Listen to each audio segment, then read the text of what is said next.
स्वागत है आप सभी का आपके अपने चैनल मिथिला एडू टिप में।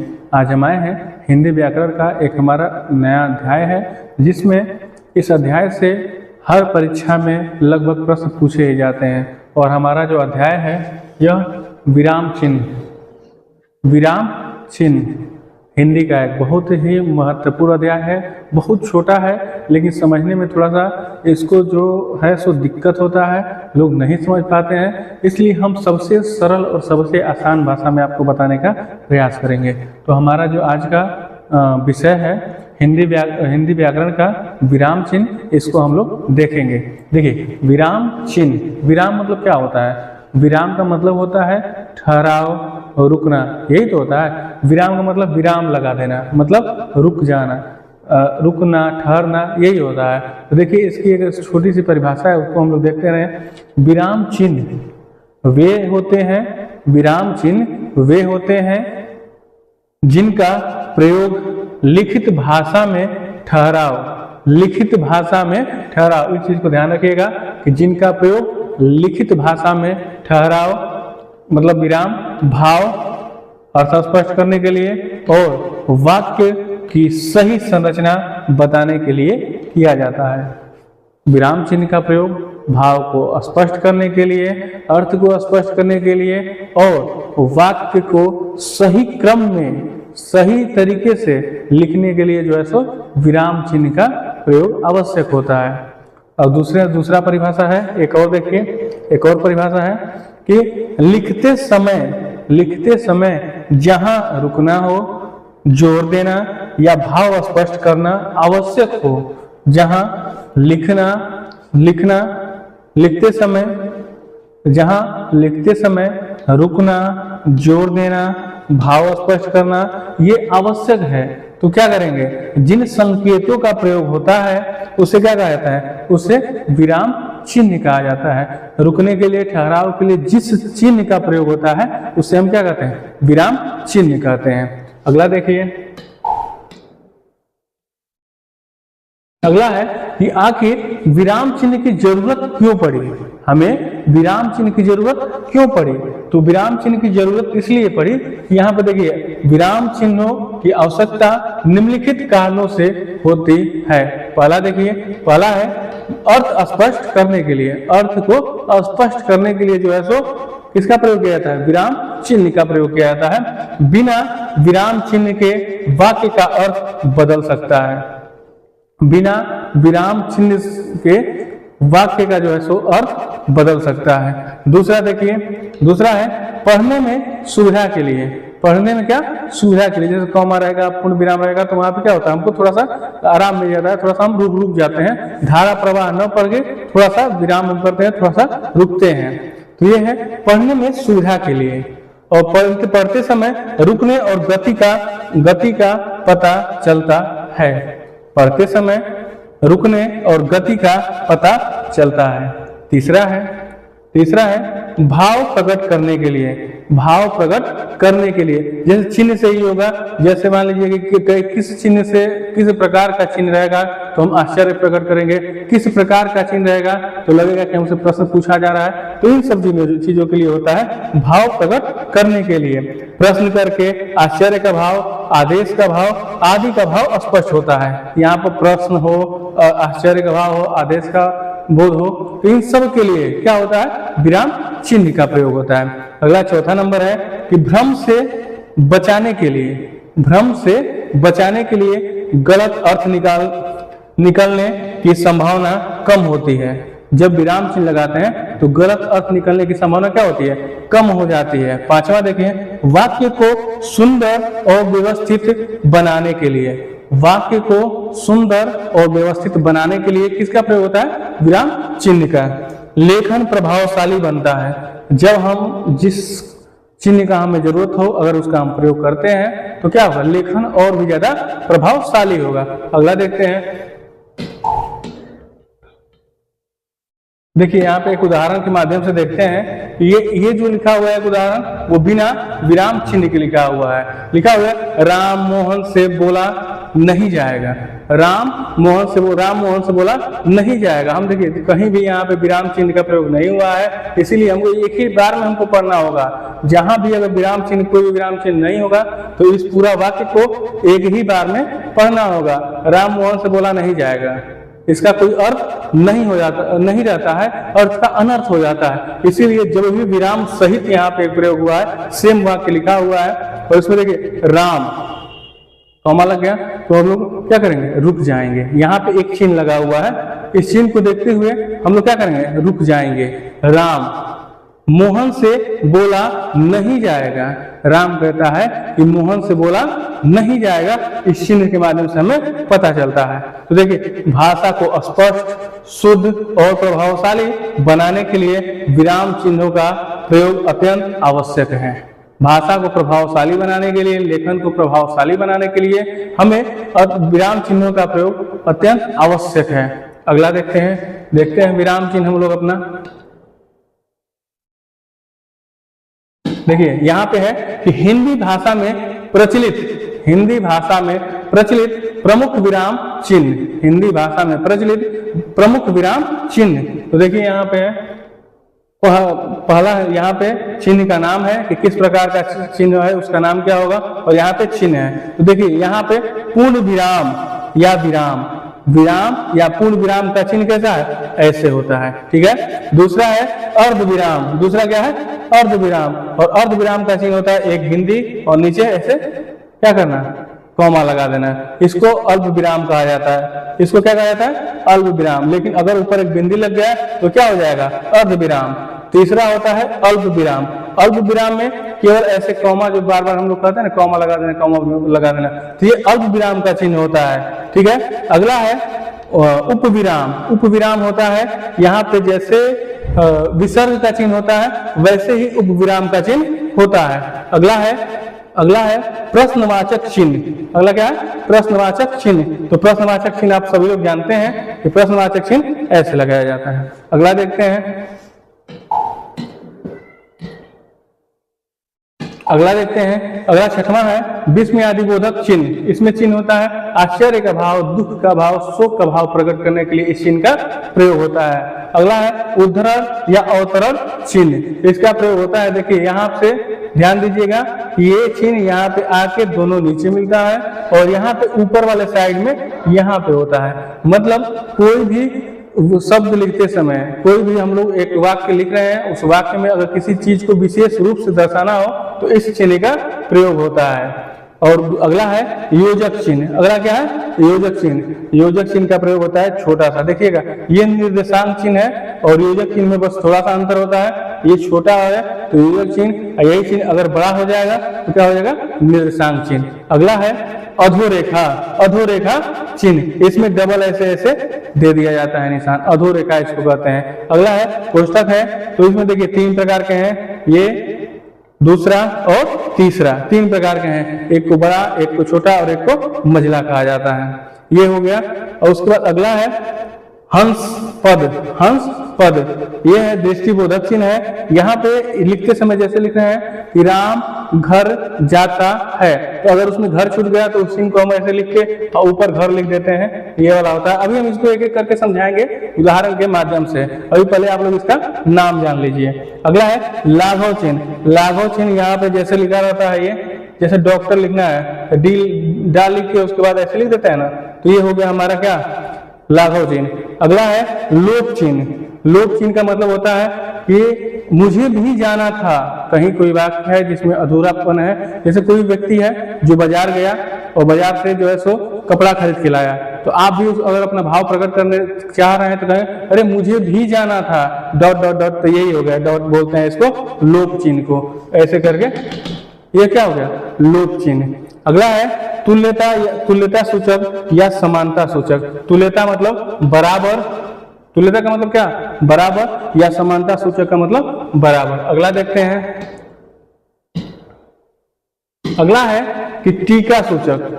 टीका सूचक का मतलब होता है स्टार। देखिएगा जहां भी टर्म में कंडीशन लगा होगा, स्टार लगा होगा, मतलब इसको अलग से पढ़ना है, इसको विशेष रूप से पढ़ लीजिएगा, ध्यान दीजिएगा। अगला है पुनरुक्ति सूचक चिन्ह। पुनरुक्ति सूचक चिन्ह ये होता है, डबल यहाँ पे डैश बना होता है। ये जैसे कि मान लीजिए लिख रहे हैं कि 5 केजी चीनी, 10 केजी चीनी, तो अब 10 केजी की जगह इस चिन्ह का प्रयोग होता है। अभी आएगा उदाहरण में। अगला है दीर्घ उच्चारण। दीर्घ उच्चारण के लिए कौन सा प्रयोग होता है? ये वाला चिन्ह होता है। जैसे लिखते हैं ना ऑफिस, ऑफिस, ये वाला हो गया ऑफिस। डॉक्टर लिख रहे हैं तो, और इस चिन्ह का प्रयोग होता है। तो किस चिन्ह का? दीर्घ उच्चारण चिन्ह का प्रयोग होता है। अगला है विवरण चिन्ह। विवरण चिन्ह होता है या समासिक चिन्ह भी इसको बोलते हैं। डबल यहाँ पे बना होगा और यहाँ पे डैश टाइप का बना होगा, योजक चिन्ह टाइप का बना होगा। विसर्ग के बीचों बीच क्या है? योजक चिन्ह है। अगला है समापन सूचक या समाप्ति सूचक का चिन्ह है। इसमें ऐसे बना होता है, एक गोल बना होता है वो टाइप का, फिर इधर से योजक चिन्ह जैसा होता है, या डायरेक्ट ऐसे ऐसे, ये भी है क्या? समाप्ति सूचक चिन्ह है। इस तरह के चिन्ह आपको मिलेंगे जहां भी, तो आप उसका हिंदी नाम ही प्रयोग करें। जैसे कॉमा हम लोग कहते हैं तो उसकी जगह पे अल्प विराम नाम देंगे। इस तरह से जो, आइए अब एक एक चिन्ह को हम एक एक उदाहरण के माध्यम से जानने का प्रयास करते हैं कि कब किस चिन्ह का प्रयोग किया जाता है। तो पहला हमारा है, पहला क्या है? पूर्ण विराम। पहला क्या है? पूर्ण विराम। तो पूर्ण विराम का है चिन्ह ऐसे ऐसे ऐसे ऐसे, क्या है? पूर्ण विराम का चिन्ह, एक सीधी लाइन। तो इसका प्रयोग होता है कहाँ? कथन के अंत में। जब भी कोई वाक्य हो, वाक्य अगर पूरा होता है तो वहां पे इसका प्रयोग होगा।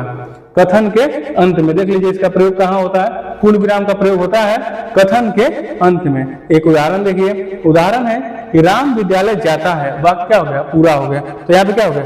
विराम, पूर्ण विराम चिन्ह का प्रयोग हुआ। आज मौसम सुहावना, आज मौसम सुहावना है, मतलब यहाँ पे क्या हो गया? वाक्य पूरा हो गया। जैसे ही वाक्य पूरा होगा तो क्या करेंगे हम लोग? कथन पूरा हुआ हमारा, तो कथन पूरा होने के बाद क्या करेंगे? इस चिन्ह का प्रयोग करेंगे। आगे देखते हैं दूसरा। दूसरा है अर्धविराम।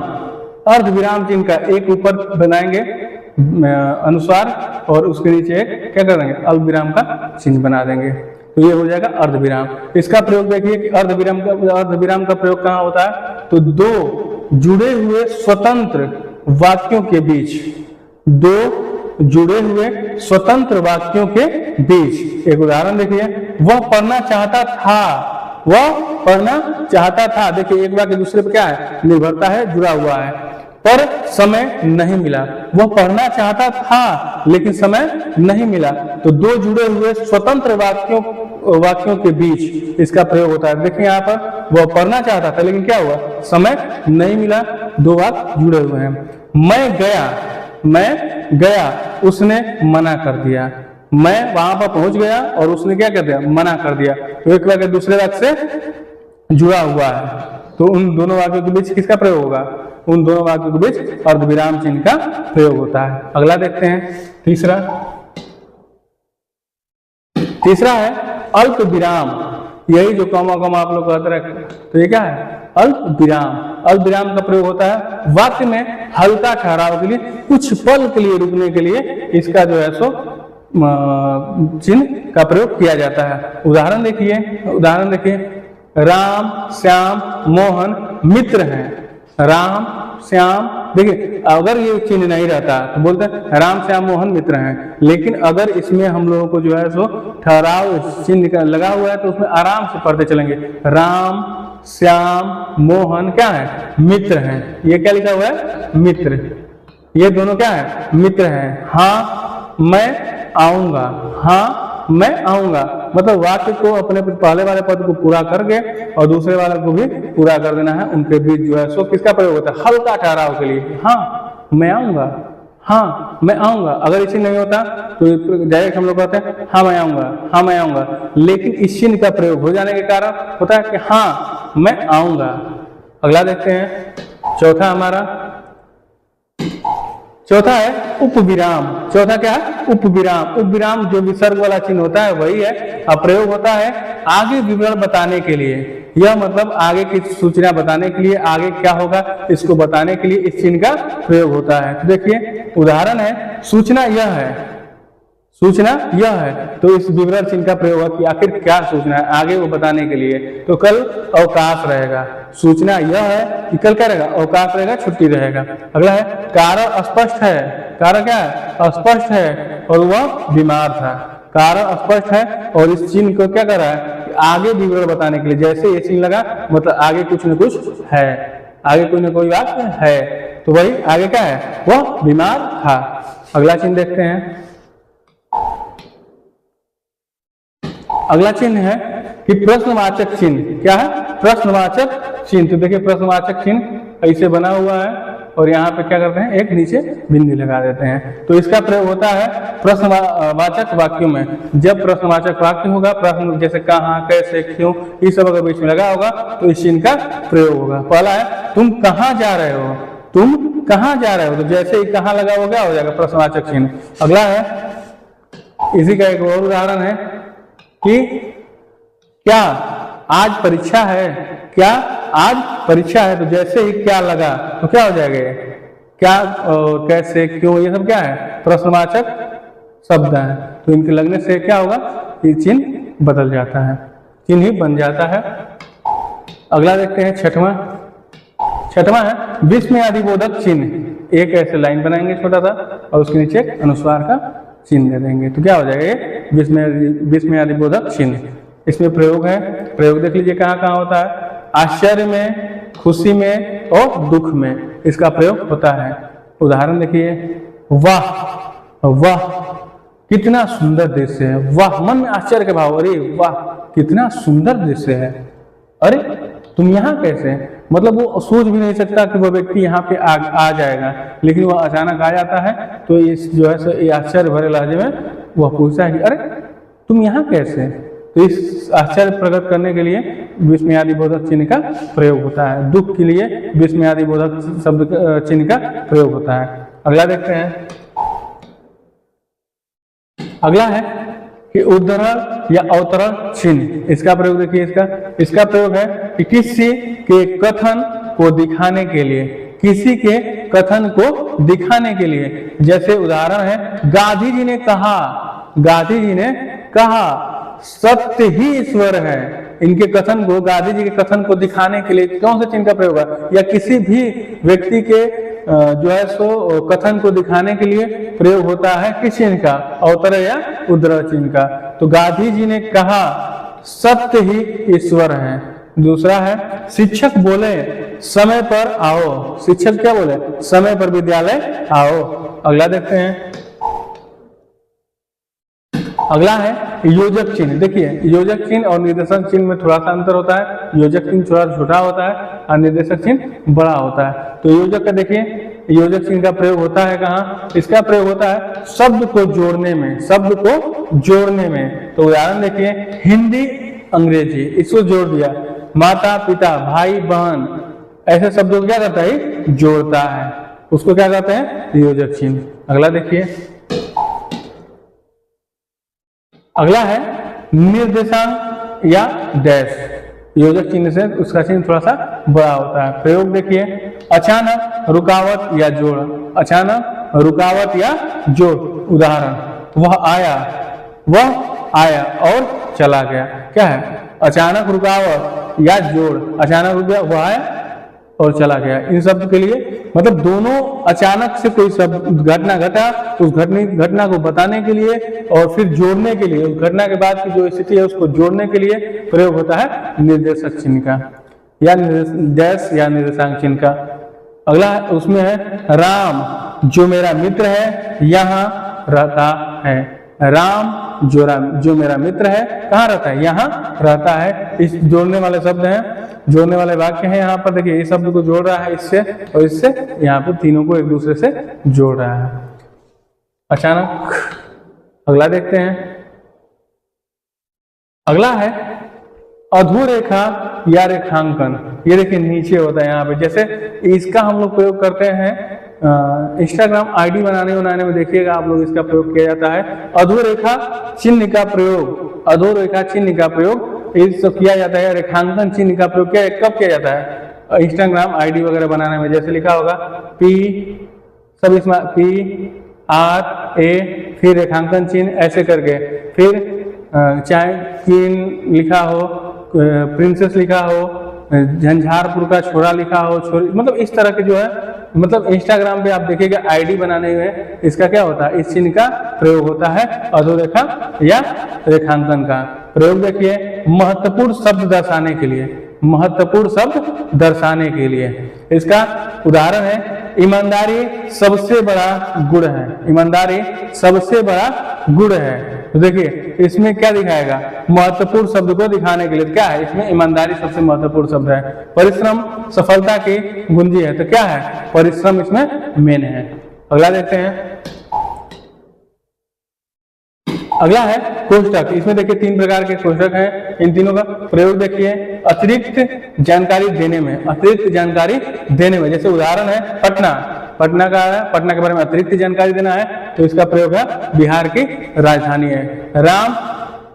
राम आया है और अतिरिक्त जानकारी देना है तो मेरा मित्र आया है। अगला देखते हैं, इनका तीनों का प्रयोग देख लीजिए, इन तीनों कोष्ठकों का प्रयोग। पहले तो साधारण कोष्ठक बोलते हैं, ये होता है प्रयोग। देखिए इसका प्रयोग कहाँ होता है, वाक्य में अतिरिक्त या स्पष्टीकरण सूचना देने के लिए, वाक्य में अतिरिक्त या स्पष्टीकरण सूचना देने के लिए। उदाहरण देखिए, पटना बिहार की राजधानी है, गंगा नदी के किनारे क्या हुआ है, बसा है। पटना बिहार की राजधानी है, देखिए इसको क्या किया है, अतिरिक्त जानकारी दे रहा है या स्पष्टीकरण बता रहा है। राम आज आएगा, मतलब आज जो मेरा मित्र है राम वो क्या करेगा, आएगा, इसको अतिरिक्त से जोड़ रहा है, ठीक है, तो जोड़ने के लिए, अतिरिक्त जानकारी देने के लिए, विधिवत जानकारी देने के लिए। अगला है देखिए मध्य कोष्ठक। मध्य कोष्ठक का प्रयोग होता है पाठ संपादन में, टिप्पणी में या विशेष शब्द बताने के लिए। जैसे वह मतलब कौन, कोई विशेष व्यक्ति होगा तो कौन है, प्रधानाध्यापक आज विद्यालय में नहीं है, वह विद्यालय में नहीं है। और फिर उसको विशेष रूप से बताने के लिए, टिप्पणी करने के लिए, किसी विशेष शब्द का प्रयोग करने के लिए क्या होता है, इसका प्रयोग होता है कि आज क्या है, प्रधानाध्यापक नहीं है। यह नियम है, कौन सा नियम, यह नया नियम है, यह क्या है, नया नियम है, दिखाने के लिए। मतलब कह रहा है कि पाठ संपादन में या टिप्पणी करना हो या विशेष शब्द बताने के लिए, तो ये जो विशेष शब्द क्या है, इसमें नया नियम है। अगला देखते हैं तीसरा महाकोष्ठक। इस तीसरा है महाकोष्ठक, और इसको देखते हैं कि इसका प्रयोग होता है, इसका जो प्रयोग होता है गणितीय समूह या वर्ग दर्शाने के लिए, गणितीय समूह या वर्ग दर्शाने के लिए। देखिए उदाहरण क्या है, इसका उदाहरण देखिए 1 2 3 वाला किया और इसमें महाकोष्ठक में रखा हुआ है। फिर संख्याओं के यहाँ पे क्या है, समूह को दिखाने के लिए। और इसमें अगला देखिए एक और उदाहरण है कि क ख ग, मतलब इन वर्णमाला के अक्षर, तो इनका जो है सो दिखाने के लिए क्या किसी का प्रयोग होता है, महाकोष्ठक का प्रयोग होता है। और देखिए इनका प्रयोग वाक्य में अतिरिक्त सूचना, अर्थ स्पष्टीकरण, वर्गीकरण दिखाने के लिए किया जाता है। इनका प्रयोग वाक्य में अतिरिक्त सूचना, अर्थ स्पष्टीकरण या वर्गीकरण दिखाने के लिए किया जाता है। अगला देखते हैं तीसरा। अगला जो हमारा 12वां है उसको हम लोग देख लेते हैं। ये है हंस पद या स्वराघात। हंस पद इसको बनाया जाता है, ऐसे भी उल्टा बना दीजिए हो जाएगा। अगला है प्रयोग, इसका देखिए प्रयोग होता है उच्चारण संकेत में, उच्चारण संकेत में। और ये उदाहरण देखिए, वेद दिया हुआ है, ज्ञान दिया हुआ है। देखिए कोई जैसे लिख रहे हैं राम मोहन का भाई है, राम मोहन का भाई है, ठीक है, ये लिख दिए। दूसरा अगर लिख रहे हैं जैसे इसमें कि अब लिखना है उसमें उसका एक और है, उसका एक और है। मतलब अब यहाँ पे हमको भाई लिखना है, राम मोहन का भाई है, उसका एक और क्या है, भाई है। तो यहाँ पे जो छूट गया उसकी पूर्ति करने के लिए हम ऊपर यहाँ पे लिख देंगे भाई, उसकी पूर्ति करने के क्या ऊपर लिख देंगे भाई। तो ये हो जाएगा कौन सा, हंस पद या स्वराघात। ठीक है, समझ में आया। इसको जो है सो कोई भी शब्द छूटा हो बीच में तो ऐसा निशान बना के, हंस पद या स्वराघात का निशान बना के ऊपर नीचे चीजों को हम लोग भर सकते हैं। अगला देखते हैं, अगला है लाघव चिन्ह। अगला क्या है, लाघव चिन्ह। ओ की तरह होता है और इसका प्रयोग होता है शब्द को संक्षेप करने में, शब्द को संक्षेप करने में। और उदाहरण है, देख लीजिए यहाँ पे, ये डॉक्टर शर्मा या श्री राम। तो जैसे श्री राम लिखना होगा, ये शब्द को संक्षेप श्री, ये हो गया। तो यहाँ पे थोड़ा सा दे देते हैं हम लोग, डॉक्टर की जगह पे यहाँ पे ऊपर ही लगा देते हैं। तो ये चिन्ह जो होता है क्या होता है, यह चिन्ह हमें बताता है, ऐसे ह लिख के ह लिख के ऐसे कर देते हैं, मतलब हॉस्पिटल, ऐसे करके यह चिन्ह क्या करता है, शब्दों को संक्षेप कर देता है। अगला देखते हैं, अगला है लोप चिन्ह। लोप चिन्ह, डॉट डॉट जो कहते हैं ना, डॉट डॉट डॉट, ये क्या, इसको क्या बोलते हैं, लोप चिन्ह। इसका प्रयोग कहाँ होता है, अधूरा भाव दिखाने के लिए, अधूरा भाव दिखाने के लिए। उदाहरण देखिए, मैं कहना चाहता था, मैं कहना चाह रहा था, फिर रुक जाते हैं लोग, डॉट डॉट डॉट, ये मतलब जो भी कहना हो। यदि तुम आते तो डॉट डॉट डॉट, खत्म काम। ऐसे करने के लिए जो है सो वाक्य को पूरा नहीं बोल के अधूरा बोलते हैं लोग, तो उसकी जगह क्या प्रयोग किया जाता है, यहाँ पे प्रयोग किया जाता है लोप चिन्ह का। अगला देखिए, अगला है तुल्यता या तुल्यता सूचक या समानता सूचक, बराबर का चिन्ह बोलते हैं ना, बराबर का चिन्ह, यही है। अगला देखिए, इसका प्रयोग होता है तब समानता दिखाने के लिए, समानता दिखाने के लिए। जैसे दो जोड़ रहे हैं तो क्या हो रहा है, बराबर 4। राम बराबर होशियार छात्र, मतलब राम क्या है, होशियार छात्र है। अगला देखते हैं, अगला है कि 16वां हम लोगों का है टीका सूचक चिन्ह। ऐसे स्टार बना होता है, जैसे हम अभी बताएं, टर्म एंड कंडीशन लागू हर जगह देखिएगा, हर जगह होगा, रिचार्ज में, मोबाइल में, फाइल में, कहीं भी कुछ भी करिएगा तो वहां पे लिखा रहता है। कुछ भी आप लीजिएगा, सामान खरीदिएगा तो उस पर ही कंडीशन बनाया गया रहता है। तो वही इसका प्रयोग होता है विशेष टिप्पणी हेतु, मतलब विशेष टिप्पणी के लिए। मतलब आप तो विशेष शर्त लागू पढ़ लिए, लेकिन इसको पढ़ने के, इसके बारे में जानने के लिए आपको स्टार जहाँ बना के दिया होगा उसको पढ़ना अनिवार्य है। नियम सभी के लिए, नियम क्या है, सभी के लिए। तो आप स्टार का मतलब वहां पे जाके आप पढ़ पाएंगे। ये होता है टीका सूचक, विशेष टिप्पणी के लिए स्टार का चिन्ह बनाया जाता है। अगला देखते हैं, अगला चिन्ह है पुनरुक्ति सूचक चिन्ह। पुनरुक्ति सूचक चिन्ह ऐसे ऐसे डबल करके बनाया जाता है। प्रयोग कहाँ होता है, शब्द दोहराव दिखाने में, शब्द दोहराव दिखाने में। देखिए जैसे उदाहरण है, वह धीरे धीरे चला, वह धीरे धीरे चला, दिखाने में, दोहराव दिखाने में, मतलब 2 बार दोहराव दिखाने के। जैसे हम भी ऐसे, इसमें भी होता है काम ठीक ठाक, ठीक ठीक करो, काम ठीक ठीक करो, यहाँ पे दोहराव हो रहा है। इन्हीं दोहराव को दिखाने के लिए किसका प्रयोग होता है, पुनरुक्ति सूचक चिन्ह का। या देखिए यहाँ पे जैसे लिख रहे हैं 10 kg, नहीं ऐसे करें, यहाँ पे चावल, चावल 10 kg, 10 kg, दाल, दाल 10 kg, ठीक। और उसके बाद चीनी लिख रहे हैं, चीनी, चीनी। तो चीनी लिखने के बाद ऐसे डबल ये चिन्ह बना देंगे। इसका मतलब क्या है कि चीनी भी कितना लेना है, 10 kg ही चीनी लेना है। तो इस चिन्ह का मतलब क्या हुआ, दोहराव, मतलब ऊपर जो लिखा गया है उसी को नीचे मान लेना है। ये होता है दोहराव पुनरुक्ति सूचक चिन्ह।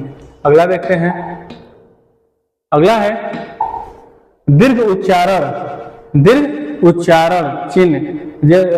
जैसे देखिए इसका प्रयोग होता है कहाँ, दीर्घ उच्चारण का, लंबे उच्चारण के लिए, जैसे बोलते हैं राम श्याम, तो इसमें जो प्रयोग होता है ये वाला, वो क्या हुआ, दीर्घ उच्चारण चिन्ह होता है। ठीक है, अगला देखते हैं, अगला है विवरण चिन्ह। अगला है विवरण चिन्ह। अगला क्या है, विवरण चिन्ह। ऐसे विसर्ग के बीच में एक योजक चिन्ह। इसका प्रयोग होता है स्पष्टीकरण हेतु, स्पष्टीकरण हेतु, अपनी बातों को स्वतंत्र रूप से कहने हेतु। उदाहरण देखिए, इसका कारण, कारण क्या है, बीमारी। जैसे विषय लिख रहे हैं, आवेदन लिखते समय विषय लिखते हैं ना, विषय लिखते समय हम इसी चिन्ह का प्रयोग करते हैं। किस चिन्ह का, विवरण चिन्ह का। जैसे कोई भी आवेदन लिखते हैं तो उसमें विषय लिखते हैं, तो विषय में हम इसी चिन्ह का य विषय लिखते समय इसी चिन्ह का प्रयोग किया जाता है, विवरण चिन्ह का। अगला देखते हैं, ये देख लीजिए, इसमें भी है विषय हिंदी, तो जो भी होगा विवरण चिन्ह में इसका प्रयोग होता है। अगला देखिए, समापन सूचक या समाप्ति सूचक। समाप्ति सूचक, सूचक चिन्ह, इसमें प्रयोग होता है रचना के अंत में। कहीं भी किसी भी अध्याय का जब समाप्ति होता है तो इस चिन्ह का प्रयोग बना होता है, या ऐसे ऐसे 3 ठो या होगा। ये देखिए, कहानी समाप्त होने पर, आई क्या है, अध्याय समाप्त होने पर, दो अध्याय समाप्त होने पर, कहानी समाप्त होने पर, दोनों में से किसी भी चिन्ह का प्रयोग हो सकता है, उसमें कोई दिक्कत नहीं है। समापन सूचक में भी इसका प्रयोग हो सकता है, और अध्याय या कहानी में दोनों का प्रयोग हो सकता है, इसमें कोई दिक्कत नहीं है। अगर ये वीडियो आपको अच्छा लगे तो वीडियो को लाइक करें, चैनल को सब्सक्राइब करें। धन्यवाद।